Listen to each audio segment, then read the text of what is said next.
పాత ఫార్ములానే అప్లై చేశాడా? త్రివిక్రమ్ రేంజ్ ఇంతేనా? సంక్రాంతి పరిలో ఏ పుంజు గెలిచినట్టు? హనుమాన్లో విఎఫ్ఎక్స్ ఆది పురుషులాగే ఉన్నాయా? మరి ఇద్దరిలో ఎవరు తోపు? ఈ వివరాలు తెలుసుకోవాలంటే వీడియో చివరి వరకు చూడండి. టాలీవుడ్ బాక్సాఫీస్ వద్ద సంక్రాంతి సందడి మొదలైంది. ఇద్దరు హీరోలు ఒకే రోజు బరిలోకి దిగారు.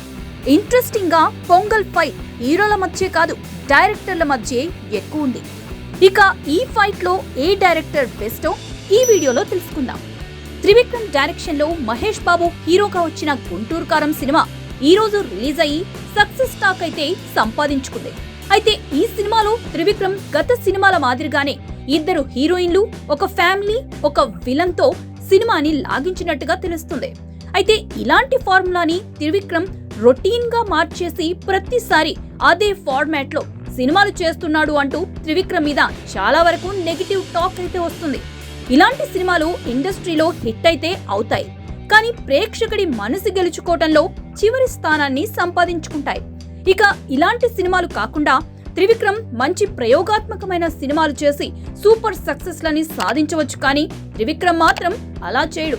ఎందుకంటే రొటీన్ ఫార్ములా తనకి తెలిసిన జానర్లోనే పెద్దగా కష్టం లేకుండా సినిమాలు చేస్తూ సక్సెస్ సాధించాలని చూస్తుంటాడు. ఇక కథ కూడా తనది కాకుండా వేరే వాళ్లది కాపీ చేసి తన టైప్ ఆఫ్ కామెడీని జోడించి అలానే మంచి మాటలను రాసి ఆ సినిమాని సక్సెస్ చేయడానికి చాలా ప్రయత్నాలు చేస్తూ ఉంటాడు.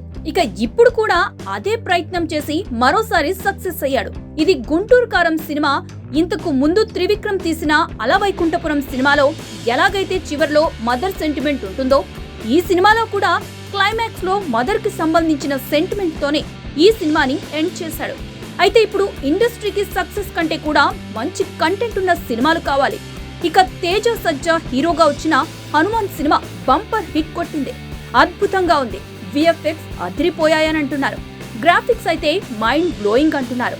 అన్నిటికన్నా ఇంపార్టెంట్ ఏంటంటే కేవలం 25 కోట్లలో మూవీని చాలా గొప్పగా తీశాడని చెప్పుకుంటున్నారు. పెద్ద పెద్ద డైరెక్టర్లు కూడా ప్రశాంత్ వర్మను చూసి నేర్చుకోవాలని చెబుతున్నారు. రాజమౌళి లాంటి వారిని కూడా వదలడం లేదు. అంత తక్కువ బడ్జెట్ లో హాలీవుడ్ లెవెల్ గ్రాఫిక్స్ తీశాడంటే భయ్యా మాటలు లేవని చెబుతున్నారు. ఇక ఈ క్రమంలో గుంటూరు కారం బాగా ట్రోల్ అవుతుంది. అలాగే ప్రశాంత్ వర్మను చూసి త్రివిక్రమ్ చాలా నేర్చుకోవాలంటున్నారు. మరి ఈ రెండు మూవీస్ లో మీకు ఏ మూవీ నచ్చిందో మీ అభిప్రాయాన్ని కామెంట్ రూపంలో తెలియచేయండి.